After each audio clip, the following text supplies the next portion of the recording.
তো বন্ধুরা, 2 দিনের বৃষ্টিতে শিলচরের অবস্থা নাজেহাল। শিলচর বরাক নদীতে তলাইয়া গেছে। তো আজকে রবিবার ভাবছিলাম পিসির বাড়ি যাইমু বেড়াইতে, পিসির বাড়িতে গিয়া আনন্দ ফুর্তি করমু।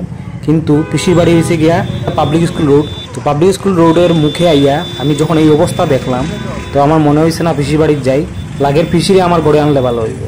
জাস্ট এখানে অবস্থা দেখুন, জলটা লিটারেলি রাস্তার উপরে আই গেছে, একদম অবস্থা খারাপ।